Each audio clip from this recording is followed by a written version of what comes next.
Distinguished members of the press, I understand they call you gentlemen of the press, even if they are ladies, they don't refer ladies and gentlemen of the press. I don't know why, but I would like to say ladies and gentlemen of the press.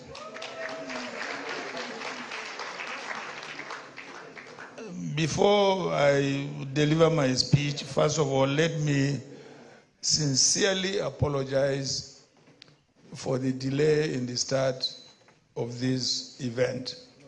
It's not intentional, but simply because I was held up at home by visiting international delegations of observer teams that have come to observe.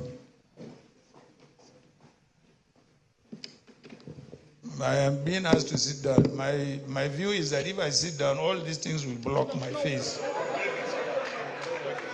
So,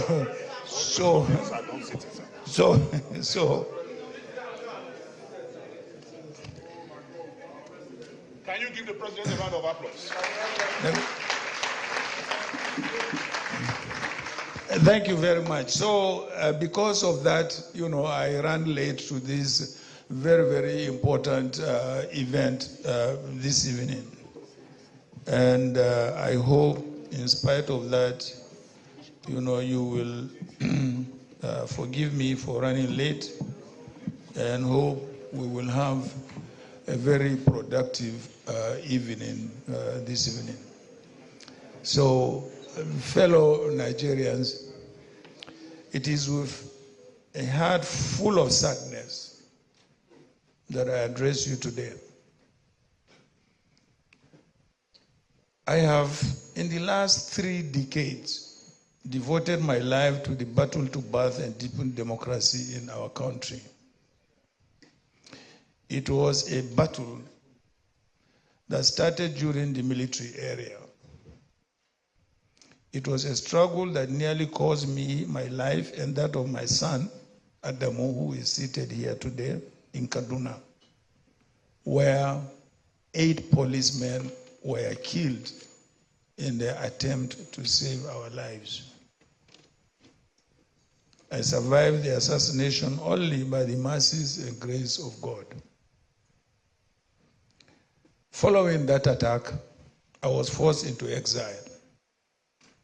But that attack claimed the precious lives of those policemen in the service of our dear country. That was not all. My businesses were nearly crippled, and my signature business was eventually appropriated by the maximum ruler in power at that time. My commitment to enthroning democracy ensured that I joined forces with other compatriots. As a leader of the defunct Social Democratic Party, together with our current chairman, we fought and won the 1993 presidential election, which was acclaimed as the fairest and freest election in our history. There was no internet then. Mark you, no internet. Yet it was the freest and the fairest election. Sadly, Chivenko Abiola, who embodied that hope for the birth of a new Nigeria, paid the ultimate price, including his wife. Our fight to enthrone democracy continued.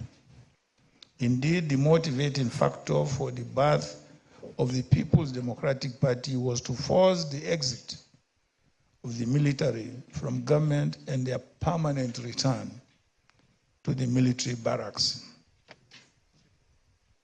Today, we have succeeded in doing that. Following the exit of the military and the advent of democratic rule in 1999, I did not rest on my oars. I deployed the same level of commitment to advance and deepen our democracy. I did this because our democracy was bought at a huge price of human lives.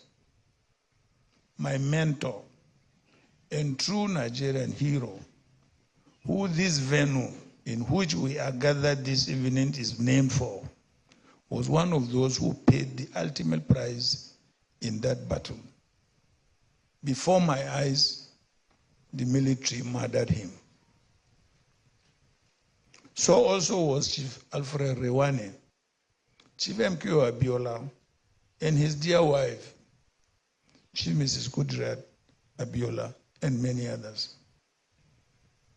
It was also for this reason that I sacrificed my political aspiration and fought against the actualization of the third term. Whether during the military or civilian era, I have, no matter how inconvenient, pitched my tent with the people against dictators. During the military regime, it nearly cost me my life again and the near decimation of my businesses. In the civilian administration, it had serious adverse implications on my political life. But I have remained undaunted because I was and still convinced that the only reason why I am in politics is to work in tandem with other compatriots in the advancement of the well-being of our people. The 2023 presidential election presented our nation and its people the greatest opportunity for a reset. We had everything going for us: a legal framework in the 2022 Electoral Act and the BVAS technology.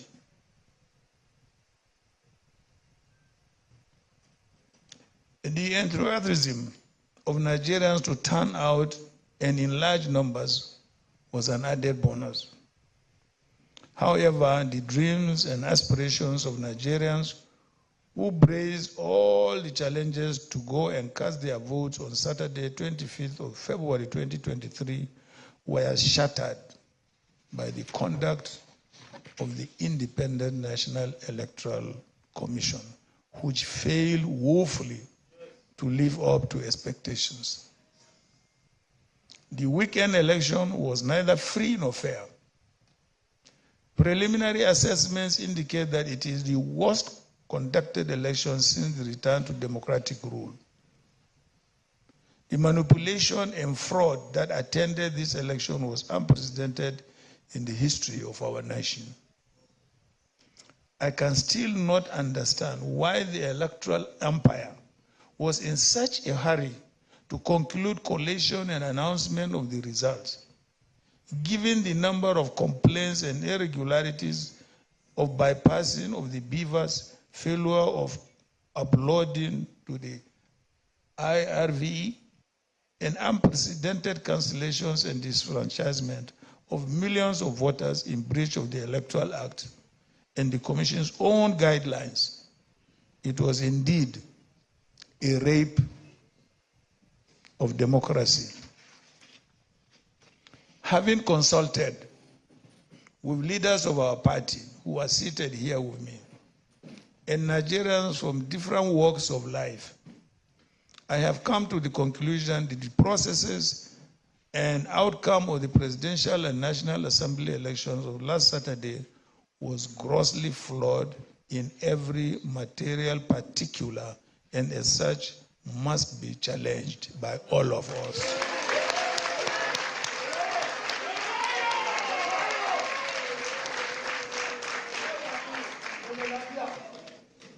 This has been attested to by both local and international observers. Just as I was about to enter this conference hall, the chairman and I read an Austrian report, news report, that a Nigerian drug baron has emerged as the president of Africa's most popular city. I want to believe that this was not the legacy that President Muhammadu Buhari has promised. For President Buhari, it is not too late to make amends for the good of our country and the future generations, and indeed to assure his legacy. This battle to right the wrongs of Saturday is not about me at all. It is not about me. It is about you, and it is about the future of those of you who are seated here and listening to me. It is also a continuation of my battles to deepen democracy and for a better life for our people. It is about the future of Nigerian youths. I know that Nigerians, especially the youth, are traumatized by the developments. But I want to urge them to conduct themselves peacefully. Like I have done over the years, I assure you that I will commit the rest of my life in ensuring that true democracy, which affirms the supremacy of your votes and your will take firm footing and guarantee a stable, prosperous, and peaceful Nigeria.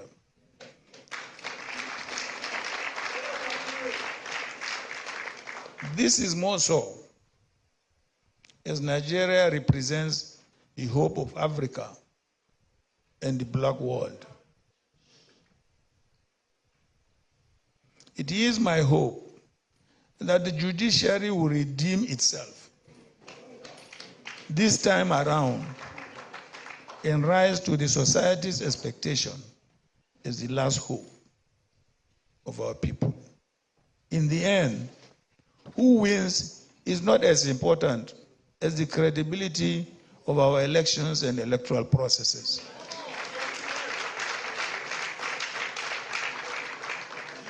I call on all men and women of goodwill to join hands with us in the vanguard to defend our Constitution from the brigandage of anti-democratic forces. Finally, I urge Nigerians to remain vigilant and resolute. You have the constitutionally guaranteed right of freedom to choose your leaders.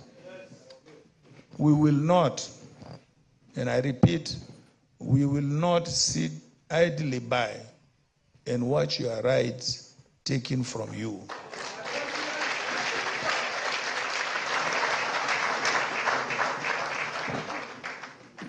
Your voices will be heard. May God bless you, and may God bless the Federal Republic of Nigeria. Thank you. PDP!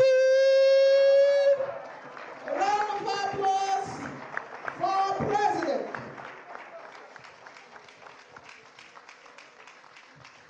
Thank you very much. That was a brilliant, intellectually mobile, administratively sagacious presentation by the true president of the people. He deserves another round of applause.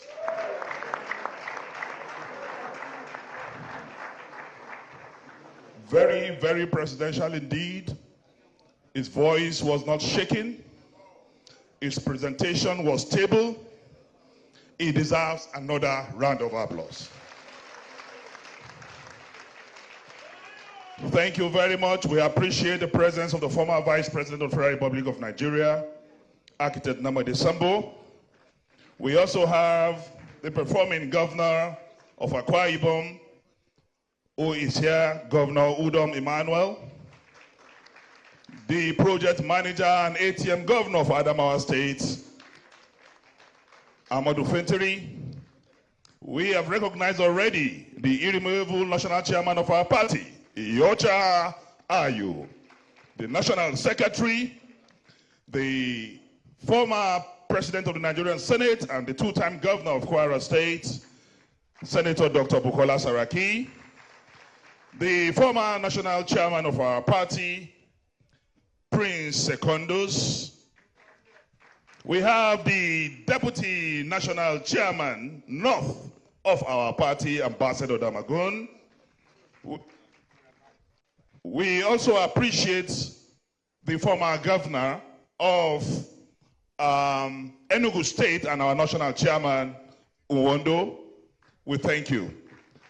Without wasting much of our time, because of time, we are going to give opportunity to just 3 questions quickly, if there are. Paul.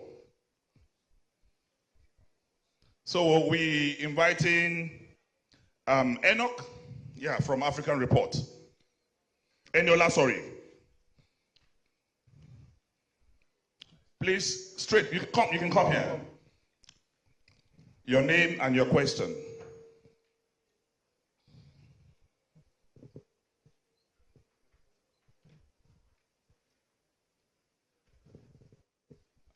Good evening, Your Excellency, ladies and gentlemen. I have 2 questions, sir. I want to know, are you stating categorically that you are going to court to go and challenge this?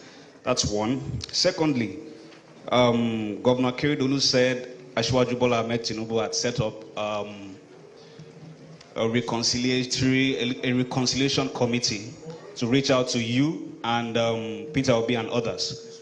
We were told that some of the governors tried to see you today and then you turned them back. I just want to find out if that is true. So those are my 2 questions. Thank you very much. Oh, sorry, please. Sorry. Can you repeat them? You need to repeat the question. So 2 questions again. First of all, I wanted to know if you are saying you are going to court, challenge the result. And let me even add this. Are you challenging the entire conduct of the election or just certain states? If it's just certain states, we would like to know the ones that you have problems with. And then thirdly, Governor Keridolu said today that Asiwaju Bola Ahmed Tinubu had set up a reconciliation committee to reach out to you and Governor Peter Obi of Labour Party. We were told that some of the governors tried to see you today and you turned them back. Just want to find out if that is true or if it's fake news. Thank you. Thank you very much. Thank you. Let me respond to the second question, Tinubu's overtures. I'm really not aware. And I was at home throughout today, so I'm not aware if any governor tried to see me. On the issue of court, of course, our lawyers are studying the results, of the election, and we await for their advice. So whatever they advise, then the party will meet, and then we decide the next line of action. Thank you. Yes. Yeah, you. Leon from Tribune. You can speak. You can speak from there.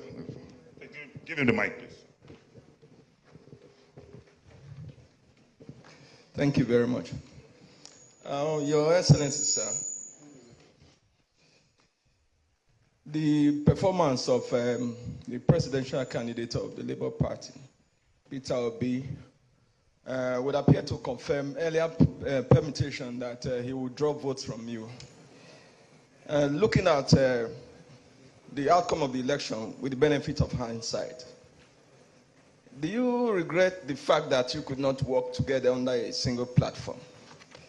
And secondly, I'm also wondering about your thoughts on the perception that the PDP seems to be in trouble today because of your insistence on contesting election at a time there was the clamor for a southern presidential candidate. What do you have to say, sir? Thank you.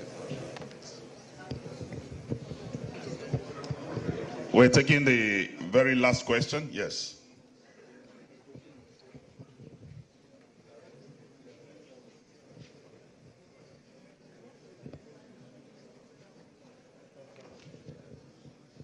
Thank you. Your Excellency, sir, my name is Tony Aileme. I write for Business Day newspaper. Over the years, we have known how you had used the judiciary to change the course of so many issues across the country. But right now, Nigerians are wondering, that the current judiciary that we have, there are issues around credibility. I don't know if you also believe that pursuing this cause, you are likely to get justice from the system as it is right now. Or do you have any doubt? Are there issues that you want to consider around the judiciary, sir? Thank you.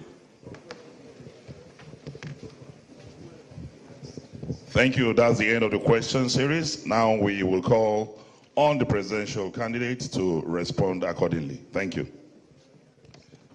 Well, first and foremost, about the Labour Party, whether at the time Peter decided to leave PDP and join Labour Party, we had not, I believe, begun our primary process. So the question of whether he was going to get a ticket or not, did not arise. Yes, agreed, that is a fact. He took our votes from the southeast and south-south. And that, of course, would not make him a president. Absolutely not. You all know that to be a president in this country, you need votes from everywhere. So as far as I'm concerned, Peter is welcome to dialogue with PDP. We are ready to dialogue with him. So I don't think we will have any problem if he wants to dialogue with PDP and either form an alliance or not. But I also want you to recall that I was the first candidate to say that because of the way Nigeria has been governed in the last 7 to 8 years, there has been deep divisions between North and South, East and West. And I said to Nigerians, if I happen to be elected president, the first thing I will do is to form a government of national unity. What do I mean by that? I mean, I will look at the performance of each political party and bring them into the government so that first and foremost, we reunify this country and bring about peace and stability. It is only when you do that, then you will be able to start developing the country, whether economically or otherwise. You cannot develop a country that is deeply divided, that is in crisis. So I was the first to commit to the formation of government of national unity. And I also have it on record that when I ran in 2019, I picked an Igbo man as a running mate, simply because I felt that after any other zone again, the next zone must be the Southeast. In 2011, I also picked another Igbo man. And in 2023, I also picked another Igbo man. And I have always said that I will be a stepping stone to an Igbo presidency. Because there is no zone alone in this country that can produce a president on its own. I have always told my Igbo compatriots, I said, look, you negotiate for power. You don't fight for it. You negotiate for it. So, for anybody to think, that I have anything against Labour, I think Peter was in a rush. Do you know why I say he was in a rush? When the campaign started, and our PDP governors sat down and said they must produce the president amongst them. They must produce a vice president amongst them. They must produce a chief of staff amongst them. Peter got scared and left. I did not get scared. I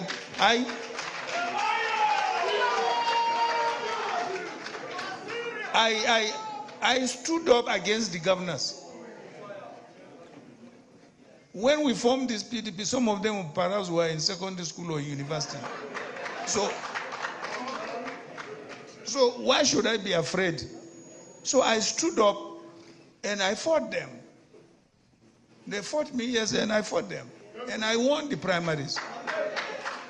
So if he was there, nothing could have stopped him from becoming, a running mate. Because I had the right to choose whoever I wanted, as my running mate. So the question of whether I will work with Peter or not, whether Peter wounded PDP, yes, to some extent he did, because all the votes he carried, there are PDP votes in the south and the southeast. So that's true, but that's politics anyway. But whether he will achieve his objective, by that or not, that is left to God to decide. So the next is the issue of judiciary. For those of you who don't read, because I know you young people now is only computer, on the phone, everything you need. You don't read textbooks. You must remember that I took my boss, a sitting president, to court 11 times. 11 times from trial court up to Supreme Court. I swear, if there is a Quran here, I swear I never saw any judge from the trial court up to the Supreme Court. And yet I got judgments against a sitting president. Do you think it is possible today to do it? But let us tell ourselves the truth, manner.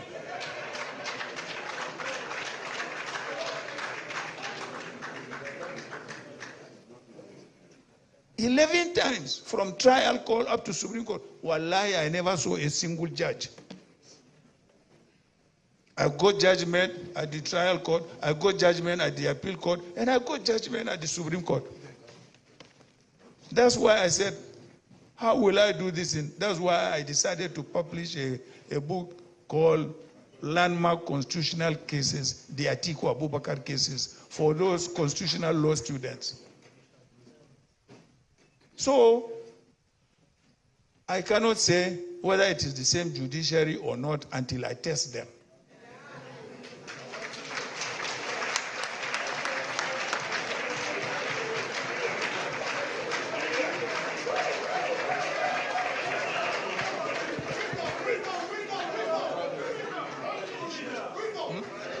Yeah. So I hope I have answered all your questions.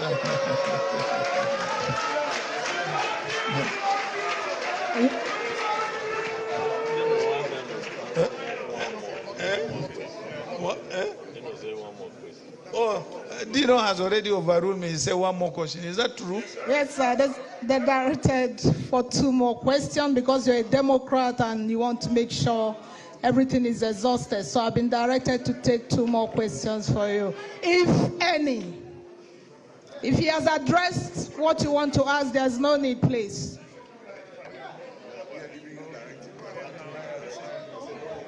Okay.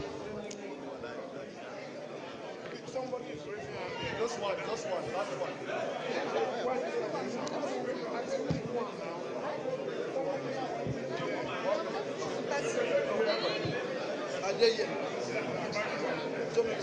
Yes.